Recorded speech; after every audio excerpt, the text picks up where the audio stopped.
what would be the skillful wisdom, ways of engaging as Nalanda students with the current sort of political realities in the country and evolving situation?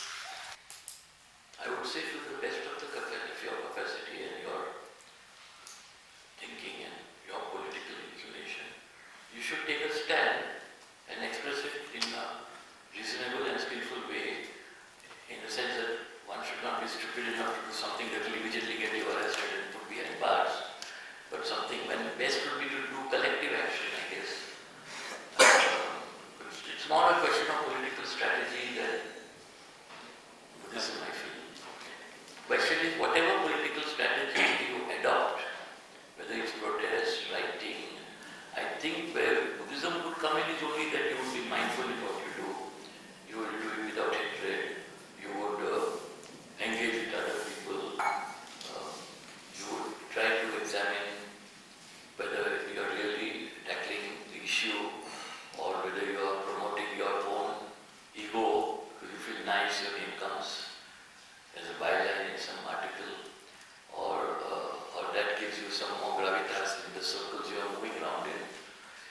I think this would be the sort of self-examination to try and do it with as pure a motive and as skillful and reasonable as one can be, without soft peddling or, I think that, I don't know, because I am in the same dilemma. I mean, what do I do in this situation? Like, we were going to travel to Pune for these teachings and then come here to Bangalore and whatever on the 3rd of January. What am I saying? 3 days before that big protest in Bombay. And I had to take a conscious decision not to attend the protest because the record so far in the rest of the country was people get detained. And had I got detained, nothing would have happened, but the entire program, including this workshop and everything, would have got screwed.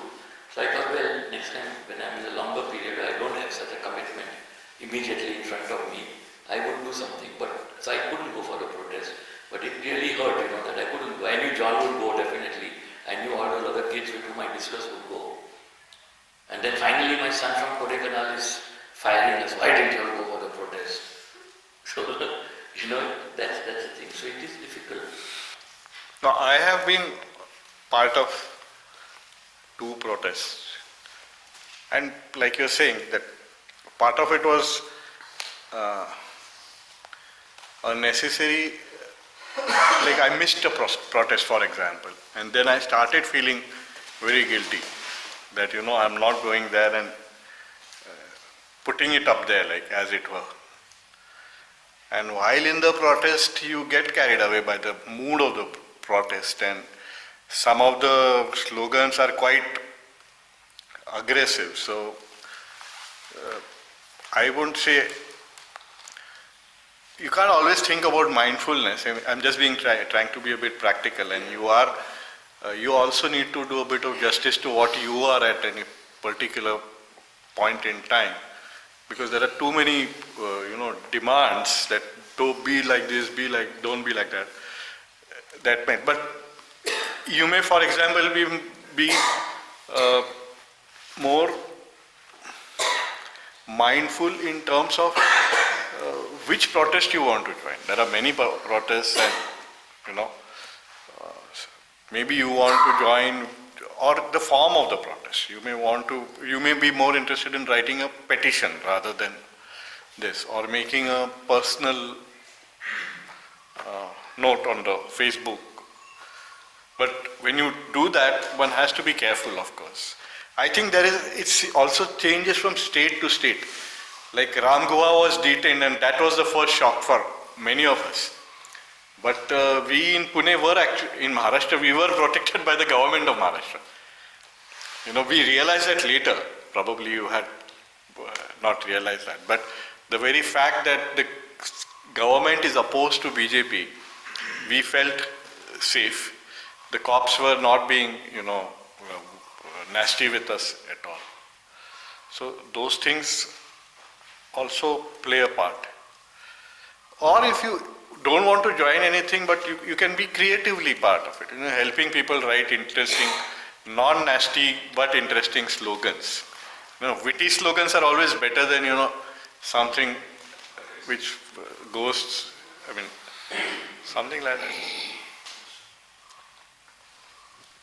I also feel probably worth having conversations with people in your circle of influence who you know. So I know, for example, my father is very pro-BJP here. I know that we sort of clash at times, but I feel somewhere to find ways to have a responsible conversation without aggression, where I can discuss things like this. So just talking to people around you and seeing if there's something you can do to engage in a dialogue with people who you know.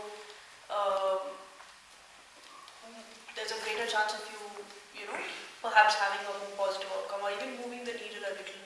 Like that also is a helpful action, because not necessarily everybody can, like you said, go into a protest every time. That might not be your choice of how to stand up. One thing, I think part of this is showing solidarity to those who are protesting.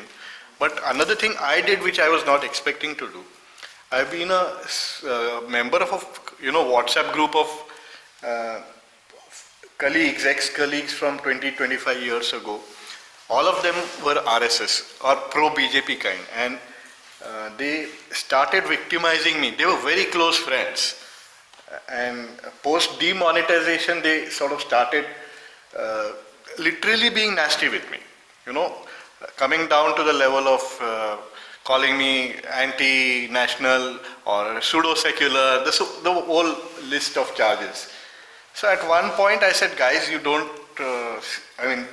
don't want to get into this because I have had personal feelings for you, and I don't want it to come to this, insulting each other. So I am quitting this group. Probably they had some kind of a, discussion, and then they said, no, Milind, we want you to be sorry. So they included me. Then again, after a lull of about 3-4 months, again some sort of, snide remarks started coming. And I just said, okay, I can't just keep on jumping out of this group. So I kept on, enduring it without making any comment, or sometimes just very mildly. But my thing snapped, not after the Jamia Millia thing and the protest thereof, but when I saw the JNU thing. And that's the time even then I said that I'm just quitting this group now. That there is no talking. I can speak with somebody who is actually willing to listen and be willing to share some ideas, instead of getting down to the only intellectual argument sometimes made is calling you anti-intellect, calling you pseudo-intellectual, or calling you pseudo-nationalist or whatever. So it's when people come down to labeling you, it just goes to show the poverty of their own, ideology. And then there is no dialogue there. So there you have to step out. Like after coming here, I have to do a rethink on the way I was looking at things. So what has changed? I don't think anything has changed. What has changed for me is the manner in which I want to respond. So I have not yet a considered view of how I will look at the newspapers now. But that's where is one level. And I think the other levels have been kind of considered here. There are people with whom we interact who have diverse views. And the way we get into an argument with them, as probably you are pointing out, it's not taking us anywhere. We don't seem to have a higher ground where we can connect, where we can put this away and somehow find a common ground. I have not been successful. It's too belligerent at this point in time. Also in my personal case, this issue is a little complex, but I have not felt that communal and other factors coming into play yet. But there are other Muslim couples with whom we relate, my daughter's in-laws, for example, who are terrified about the prospects of their future in this country. And that washes onto you and now begins to churn a feeling of a response. And frankly, I don't know what that response can be. So that's at these levels and things that have been covered. I also see that those who are blissfully ignorant of all that is happening now. So there is this whole group of, let's say especially in the tribal context where we work, even those people who are with us, who work with the tribals, I'm sure they're reading in the newspaper something, but they have no ground from which they can analyze a situation. So we have been hesitating to introduce this analysis or to just let things be. And that's a dilemma I think that we need to work on. So there are therefore I said multiple levels where we would have to this thing, and I have no answers or no sure way by which something can be done. Once in some other Buddhist session, we did a meditation in which we had to reflect on something positive that we had done or something like that. I don't know which meditation it was. And that was, I found that a very powerful exercise, because I think sometimes we underestimate how much we all do. For example, missing one protest versus going to a protest, or even just having the aspiration of going to a protest and not being able to. So I think if we put a lot of weight on ourselves, it's going to get very difficult, because this is, a long, this is for the long haul. And I think everybody can do something, like I think both of you have said. So even if you're not interested in going to protests, just keep reading what is happening so you're up to date on about things, even if you don't want to engage with other people in conversation because you don't know what their stance is. So some of the things that I've been trying to do is, one, trying to understand what's happening, making connections with people who understand things better so that I can understand it. We also started mobilizing some doctors to set up a health camp at Shaheen Bagh. It's not that I am the main person, or there's a whole group of people who've done it. So there's a lot of things, and I'm calling up my friends in the US and I'm like, have you read about this? And some of them are like, no, it's not showing on TV here, can you send us some information? So there are lots of small things that everybody can do. And there's a very nice quote. That day I read it in the Fireflies Dialogues, that something like, it is not your responsibility to solve the whole issue, but it is also not your prerogative to completely ignore it. So I think finding the balance between working between those two extremes. And I really haven't figured out on how to talk about this with some family members, and it has caused some issues. And how to hold back when you feel like engaging somebody, but they don't want to be engaged. So those are the, still struggling with that. And how do you work professionally with somebody who you now know holds a very different opinion and is being unreasonable, and still, how do you continue engaging with people in other spheres when you know their stance on this issue?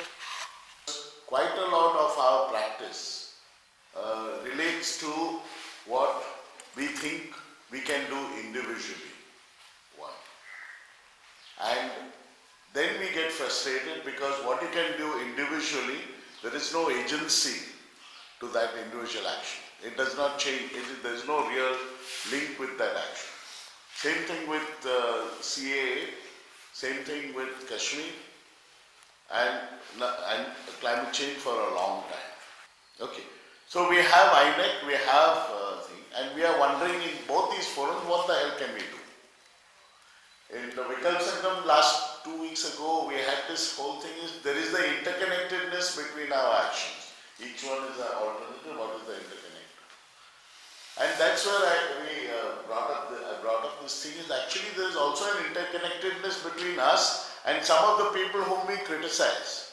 Because they are very capitalist, this is green economy, this is helping the corporate, so we should not get involved in that kind of thing. But we at least don't see, those fellows have a right to do their alternative, yeah, whatever they want. We have a right to do our thing. But we are not seeing the interconnectedness between that and working on that. And that interconnectedness being the agency. So our thinking is just limited to our own egotistical action. I also mean collective as whatever, as Vikal or as I. We just kind of hold on to our thing. We are not seeing it in relation to some of the other actors in climate change and pro-climate change, and what is the cumulative effect of that going to be? When we go to COP, we only go with our pudis and we want to tell everyone, this is our pudi, this is what we should do. We are not kind of presenting an analysis of the collective action of all these things, including the corporates, including these guys, what it will come to. And therefore there is no there is no way in which the things can converge. So I would say that the skillful kind of approach to the means would be to take into account the opposition. And they also have a democratic right to their opinion and their way. And whatever action they are taking also to bring that within and see what is the kind of impact it has, and then hopefully conceive of a way forward. Somewhere there should be the result of their action, our action, somebody else's action will lead somewhere, right? So do we have a theory on that? Do we have a perception on that? Do we have a thing on that? Let me just read a few extracts from this article in The Guardian, which actually emphasizes and reflects what you are saying. The Guardian the writer is Joe Confino. Don't know him. But the title of the article is, Are Egos the Barrier to Corporate Sustainability Transformation? But it could apply to all. He is talking about these efforts of seeking change.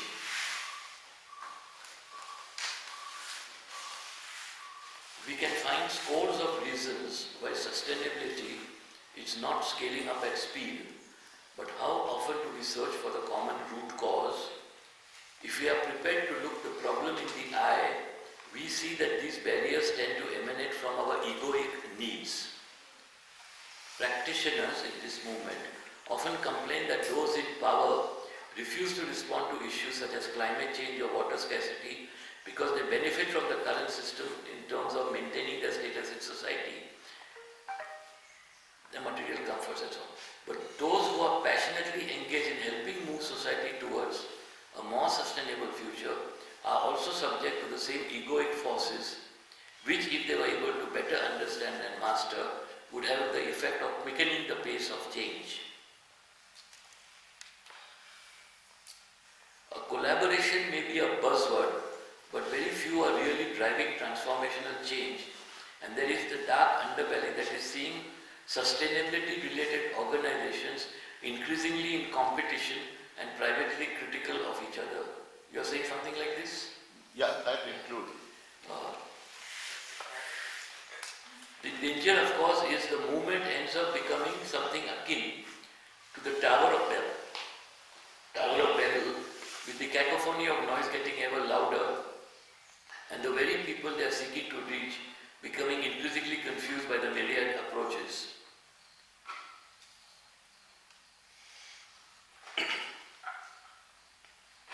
So then he gives examples of how each one tries to push his own program and his own alternative instead of seeing the interconnectedness. He's not used the word interconnectedness. And so this brought up all the barriers that prevent people from working together. The duplication of effort, the unhealthy competition, lack of communication, all key aspects of the ego. So he's taking it to the consciousness level of ego. I just thought, because this reflects to some extent what you are saying. After the Cuban Revolution in 1959, because of American interferences, there was one thing Che Guevara had said. He said that our revolution will be destroyed. We have to assume that our revolution will be destroyed again and again, and yet we should always build it again and again. So in a certain sense, a combination of optimism of the heart and the pessimism of intellect, which probably is a sort of a more realistic way of looking at challenges without giving into the extremes of despair or utopian hope that things will or a naive hope that things will automatically fall in place, or there is something which will. So there is also a role for human agency here, that we are assuming the revolution will be destroyed, but we will again build it up. So it's the role of human agency has a very specific responsibility there.